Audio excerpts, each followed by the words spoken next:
Tanay, Paolo, Siapay, Tanay, Tanay! Tanay, Andi Paolo, Siapay, Teresa Baras, Sinsang, Gawaan ng Lapida! Tanay, Tanay! Halika, sakay na kayo, Tanay! Sabay, APC. Hi everyone, I'm Coco Javier and welcome to Modern Day Prophets.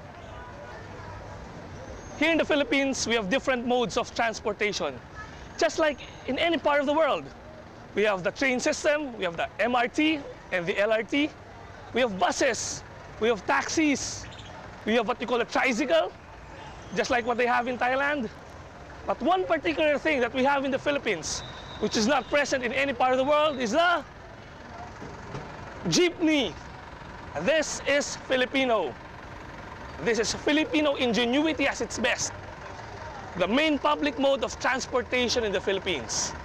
This jeepney can bring you from city to city, even from different provinces.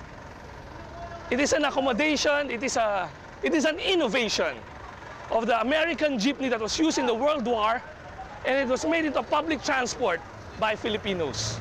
You can find this in any part of the world. Kuya, sasabit lang ako sandali ah. Here in the jeepney, you can just ride in and pay your fare and tell the driver where he's going to stop, and he's just gonna bring you where you want to go. And you'll find along the routes, along the highways, that when the jeepneys are full, you can find people hanging. And it's what we call sabit. Only Filipinos make sabit. If you do this abroad, you'll get caught. You'll be jailed. But here in the Philippines, it's allowed. So what's my point? What's the point of sabit? Well, actually, if you make sabit, you're not really inside the jeep. You're not sitting inside. You're outside, just hanging by the jeep. And sometimes, those naughty ones, when they make sabit, they don't even pay. They just make sabit, and they jump off the jeep when they want to. So they get a free ride. That's how some Filipinos are. But mind you, that shouldn't go with our faith. With our Catholic faith, you cannot make sabit.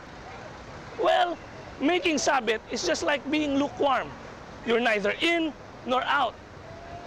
You're neither hot or cold. You're lukewarm.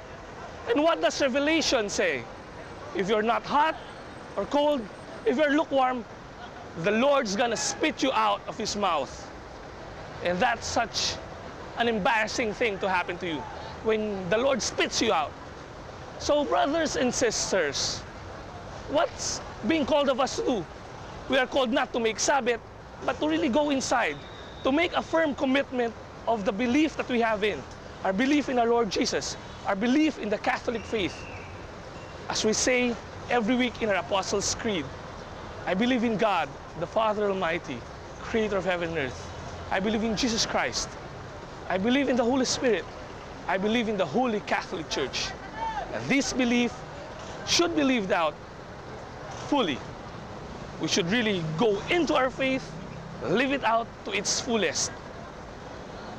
And if we do so, we reap, we harvest the promises of Jesus, of our Lord Jesus Christ, that one day we'll meet Him in heaven. So the challenge is, will you make sabit or not? As one song says in Tagalog, si Jesus ang tsuper ng buhay, dito ka sumakay, gasolina'y panghabang buhay, biyahe niya ay sulit, pagkat patungong langit, hindi pwede ang sumahabit. Jesus is the way, the truth, and the life. Go with Him. Commit to Him. Love Him with all your heart, with all your soul, with all your mind. Hindi pwede ang sumabit.